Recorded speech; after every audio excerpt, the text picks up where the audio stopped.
আজ চতুর্থী। দুর্গাপূজা বলতে গেলে শুরু হয়ে গেল। আলো, ঢাকের আওয়াজ, ধূপধুনোর গন্ধে পরিবেশটা মেতে থাকবে সামনের কটা দিন। কিন্তু এর মাঝেই যদি আপনাদের বলি, এই গ্রাম বাংলার ভিতরে আজও এমন কিছু পূজা হয় যেখানে না আছে আলো, না আছে আনন্দ। সেখানে আছে শুধু অন্ধকার, আতঙ্ক, আর আছে মৃত্যুর চিৎকার। আর সেরকমই একটি পূজা হলো কালিকাপুর বারোয়ারি পূজা। ঘটনাটা 2022 সালের। আমার এক বন্ধু অর্ণব পুজোর সময় আমাকে তাদের গ্রামের বাড়ি বাঁকুড়াতে নিমন্ত্রণ করে। তো আমিও ভেবেছিলাম, সেই ছোট থেকে তো শহরের পূজা দেখেই বড় হয়েছি, এবার নয় একটা বছর গ্রামের পূজাই উপভোগ করি। তো প্ল্যান মতো সপ্তমীর দিন দুপুরবেলা পৌঁছলাম অর্ণবের বাড়িতে। ওদের বাড়ির সামনেই একটি বারোয়ারি পূজা হয়। এমনকি অর্ণবের বাড়ির দোতলার ঘরটা থেকে সেই পূজা মণ্ডপটি দেখাও যায়। আর পূজাটি হলো কালিকাপুর বারোয়ারি পূজা। দুপুরবেলা বিশ্রাম নিয়ে সন্ধ্যাবেলা গেলাম পূজা মণ্ডপে।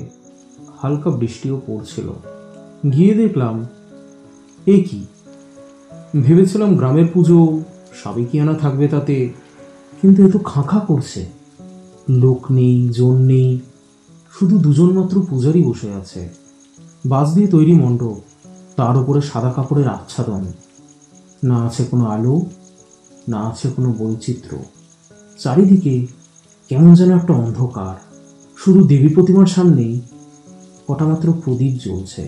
আর প্রতিমাটি দেখে আমার বুকটা কেমন ছ্যাট করে উঠল। মায়ের মুখ রক্তবর্ণা, আর তার চোখ যেন জীবন্ত। সে যেন এক দৃষ্টিতে আমার দিকে তাকিয়ে আছে। আর আরও একটা জিনিস অদ্ভুত লাগলো যে এখানে শুধু মায়ের প্রতিমাই আছে, তার 4 সন্তানের কোনো প্রতিমাই নেই। খেয়াল করলাম পূজারীরাও একে অপরের সাথে কথা বলছে না, তারা শুধু এক দৃষ্টে মায়ের দিকে চেয়ে। ঘর্মসিক্ত আর রক্তবর্ণ চোখ তাদের। দেখলাম মণ্ডপের ভেতরে একটা বলিকাঠও রাখা আছে। এমন সময় হঠাৎ অর্ণব বলে উঠল, হয়তো অনেক কিছুই দেখতে পারি সেখানে, কিন্তু ভয় পাবি না। আমি বললাম, মানে? অর্ণব বলল, রাতে বলবো। রাতে শোয়ার সময় অর্ণব বলল, কালিকাপুরের পূজা বদনাম। কেন জানিস? কারণ এই পূজায় নরবলি হয়। আমি আঁতকে উঠলাম। বললাম, কি বলছিস? নরবলি? অর্ণব বলে চলল, অনেক বছর আগে এই কালিকাপুর গ্রাম মহামারীর প্রকোপে পড়ে। শয়ে শয়ে বাড়ি উজাড় হয়ে যায় সে মৃত্যু তাণ্ডবে। সেই বছরে পূজারী বিধান দেয় মায়ের রক্ত চাহিদা পূরণ করার জন্য, তাও কোনো পশুর নয়, মানুষের রক্ত দিয়ে। তবে সব কথা শোনার পর তোর যদি মনে হয় যে তোকে কেন এখানে ডাকলাম, তাহলে বলি, চিন্তা করিস না, এখন কিছুই আর এসব হয় না। নরবলি বন্ধ হয়ে গেছে বহু আগেই। যাই হোক, বেশি কথা না বলে শুয়ে পড়েছিলাম সেই রাতে। পরের দিন ছিল অষ্টমী। সকালবেলা স্নান সেরে অর্ণবের সাথে গিয়েছিলাম মণ্ডপে অঞ্জলি দিতে। অঞ্জলি দিতে গিয়ে দেখি মণ্ডপে হাতে গুনে 4 থেকে 5 জন লোক, আর আগের দিনের সেই 2 জন পূজারী। অর্ণব বলল, এই অঞ্চলে বেশি কেউ অঞ্জলি দেয় না। বড় অবাক হয়েছিলাম ওর কথা শুনে। অঞ্জলি দেওয়ার সময় খেয়াল করি পূজারীদের চোখ সেই আগের দিনের মতোই রক্তবর্ণ, আর মন্ত্রপাঠের গলাও একটু অদ্ভুত রকমের শান্ত গাম্ভীর্যে ভরা। অষ্টমীতে আনন্দ করা তো দূরে থাক, সেই দিনটা পুরো কাটলো একটা চাপা গুমুট অস্বস্তির মধ্যে দিয়ে। রাতের বেলা শুয়ে পড়েছিলাম, কিন্তু ঘুমোতে পারছিলাম না। আসছিল না ঘুম।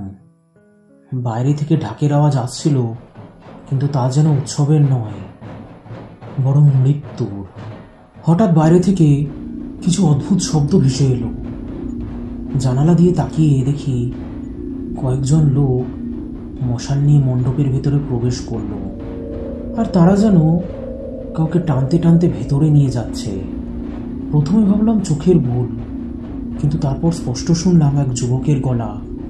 সে চিৎকার করছে আর বলছে, আমাকে ছাড়ুন, আমাকে ছাড়ুন।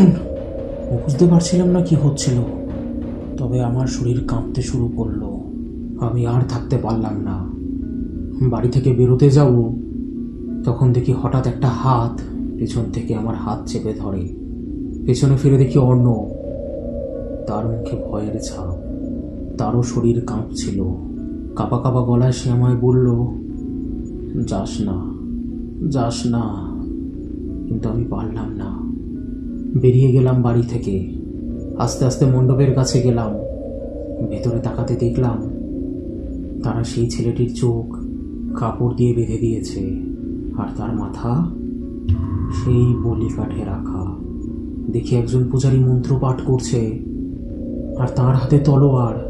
আর আরেকজন পূজারী সেই রক্তবর্ণ চোখ নিয়ে এক দৃষ্টে মায়ের দিকে তাকিয়ে আছে, আর অস্পষ্টভাবে কিছু একটা বলে চলেছে।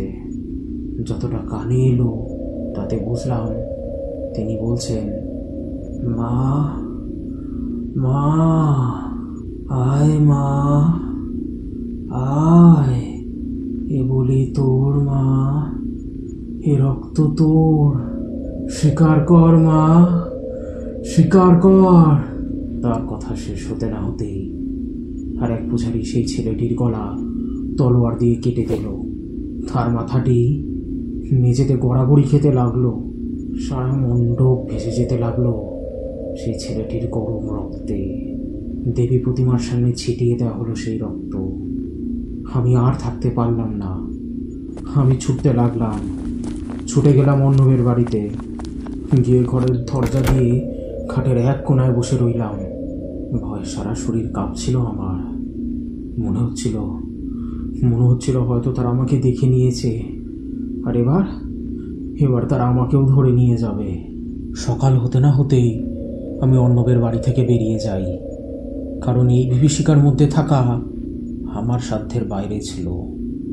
আজ এই ঘটনার 3 বছর হতে যায়, কিন্তু আজও মাঝরাতে ঘুম ভাঙলে যেন শুনতে পাই সেই মৃত্যু ঢাক, যেন চোখের সামনে চলছে এখনো সেই বলি নামক হত্যালীলা।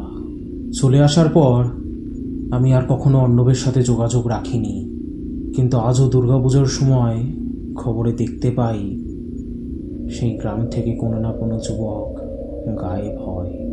তাদের আর খুঁজে পাওয়া যায় না। হয়তো এখনো সেই গ্রামে চলছে কালিকাপুর বারোয়ারি পূজা।